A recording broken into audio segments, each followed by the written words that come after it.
Welcome to this presentation of the ACC Network Extra. It's Derby weekend in Louisville, Kentucky, but it's baseball weekend here in South Bend, Indiana, where the number 5 Louisville Cardinals come into Frank Eck Stadium to take on the Notre Dame Fighting Irish. Welcome to this broadcast. I'm David Korzeniowski, joined alongside my partner, Austin Rooney. Austin, a big series for both teams, especially Notre Dame. Here's the 2-0. It's a high, deep drive into left field. And this ball is long gone. A walk-off home run for Davis Sims. Commodores win 9-6. 7th pitch of the at-bat coming.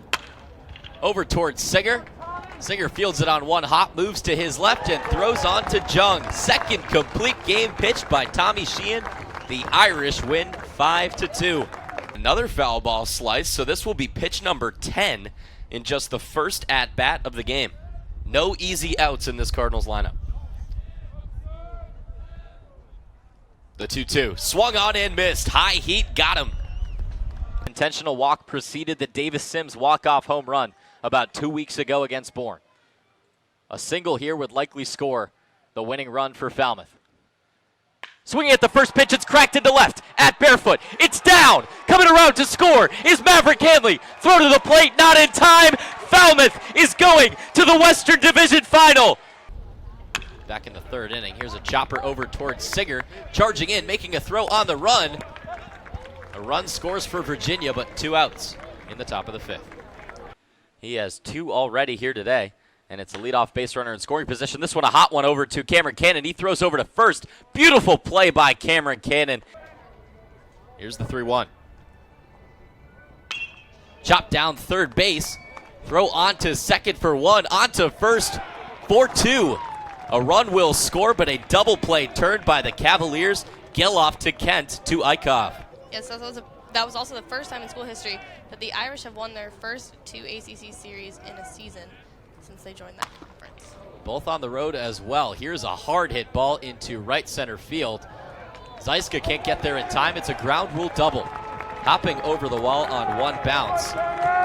Tanner Morris sets up runners on second and third with nobody out. Thanks, guys. David Korzeniowski alongside third baseman Cameron Cannon. Cameron, you had 3 RBIs tonight. All of them came with 2 outs. When you're up with 2 outs, does your approach change at all at the plate? So, my partner and I, Danny LaRose, were talking. After that 5th inning, you were already at 80 pitches. Did you fight to go out there for the 6th? Yeah, I told Coach Landry, actually. I was like, come on, please let me get one more for So that. is your relationship with Coach Landry at a good spot right now? Yeah, definitely. Hey Commodores fans, welcome into Closing the Door. David Korzeniowski joined alongside Katie Florio. A couple great wins for the Falmouth Commodores, 5-2 and then 6-4 in a doubleheader against the Wareham Gatemen. Katie, let's start with game 1. They go down 1-0, but then the bats came alive. For sure, offense rolling all day long. Hello and welcome to the Falmouth Commodores Baseball Network for the Commodores pregame show. I'm David Korzeniowski. Alongside me, as always, is my broadcast partner, Danny LaRose. Falmouth with a big win last night against the Orleans Firebirds. They're going to take on the Firebirds again here tonight at Falmouth. Danny, Commodores won 10-3 last night thanks to some stellar pitching. His last outing, he went 3 2/3, faced 11 batters, and retired every single one. No hits and no walks. So maybe that move back to the starting mound was not a tough decision for pitching coach Mike Landry. Danny, we're going to turn our attention to that series history. You talked about how Falmouth has had Orleans' number this year going for the series sweep. Tied for his longest outing of the year. He went 6 innings against Harwich, but let up 2 runs and got the loss. Tonight he went 6 scoreless and got his first win of the summer. Our very own Carly Mathias caught up with the starting pitcher after his big night. August 1st, they'll play against Wareham again. They're a perfect 4-0 against their rivals from across the bridge, and they try to keep it rolling tomorrow night against their Eastern Division foe in the Orleans Firebirds. For Katie Florio and Haley Blitch, I'm David Korzeniowski saying so long from Spillane Field. We'll see you back at the Gov tomorrow. You use the word dream, Danny, and I feel like that's how everyone here feels when they get on the field at Fenway Park, because for so many of these players and interns alike, this is a childhood dream to be here and to be at Fenway Park. For one, Hayden Cantrell, a Red Sox fan, his 2nd year at Fenway. Katie Florio talked to him about what it's like to be here today.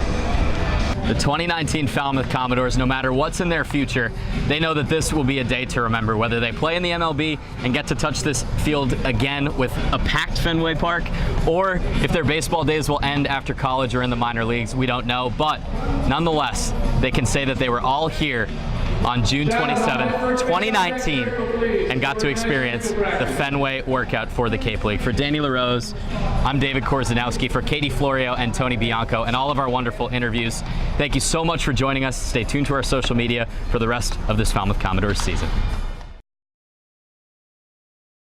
Top of inning number 4 here, just about an hour into this game. Louisville on top of Notre Dame, 1-0. They scored 1 run in the top of inning number 2, but Tommy Sheehan worked perfect innings in 1 and 3. Yeah, and I'll tell you what, Tommy Sheehan thinks that he should not have allowed that run back in the second inning. It was a result of a close play at first base where Sheehan appeared to have his foot on the bag. Originally, the call was out at first base. That was overturned, and that play resulted in a run scoring. And from all replays we could see, the initial call on the field, which was out, appeared to be the right call. But the umpires overturned that. Sheehan did settle down, though, in that 3rd inning. Worked 3 straight ground balls to hitters 2, 3, and 4. But Nellis now up with a 2-1 count. He grounded out to second his first time up. Yeah, well, we talked about this a little bit earlier, but, you know, we talk about the middle of the order. It's oftentimes going to be a better part of the order for a lot of these teams, and it is for Louisville as well. There's no doubt that those guys have some more power, and especially the 3, 4, 5 spots with Fitzgerald, Wyatt, and Benellis with 6, 7, and 8 home runs. But we're not talking significant differences. A lot of players throughout this order have quite a few hits and RBIs and a high average. 7 of the 9 players in this batting order have a batting average over 300. 2-2 chopped down the first base line. And the 5-hitter, Benellis, leads this team in so many categories. The slugging percentage at 748. He's top 3 in on-base percentage at 467. He leads the team in batting average at 369, leads the team in home runs with 40, 3rd in RBIs with 36, and he's batting 5th. So this gives you an idea of where the bats are, and they don't have to be 3 and 4 to be your top hitters. Looks like Benellis, in this case at least, leads Louisville in more statistical categories than anybody else, but he's hitting 5th in the order.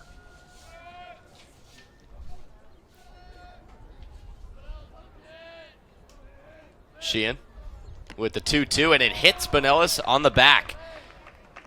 Pitch crept inside, and Benellis takes his base. 1 on and nobody out. Yeah, it's a breaking ball that gets away from Tommy Sheehan, and you know, it's not the worst thing that Sheehan can do against a hitter like Benellis, who's so good, and this is just barely skims Benellis there. It's enough to earn him a free pass over to first base. It's not the way Tommy Sheehan wants to start the inning, though, to allow a runner on first to lead things off, especially after a solid 3rd inning. Benellis was going on that pitch. Oriente struck out his first time up in the 2nd inning. Benellis, who's over at first, 2 for 2 on stolen base attempts.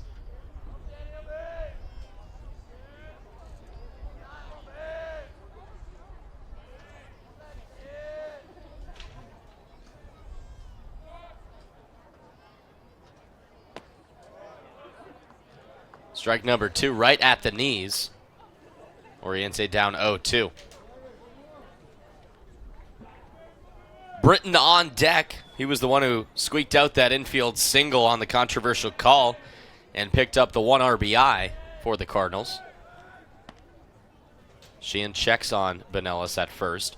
71 pitches thrown from Tommy Sheehan through just 3+ innings of work, and if he continues at this rate, he may barely get through 5 innings. The 0-2 rifled down the 3rd base line, but about a foot or 2 foul. Nico Cavadas playing at middle depth over at 3rd. There's another look at that ground ball down the 3rd base line. That could have been trouble. I'm not sure Cavadas would have been able to get to that ball had it been in fair territory. 0-2 chopped over to Preisner. A chance for 2. On to Miller. On to Jung. And a double play turned.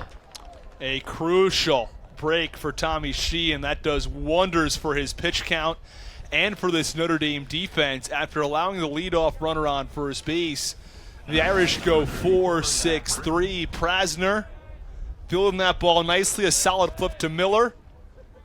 Then on to first for the double play. Oriente not with a lot of speed.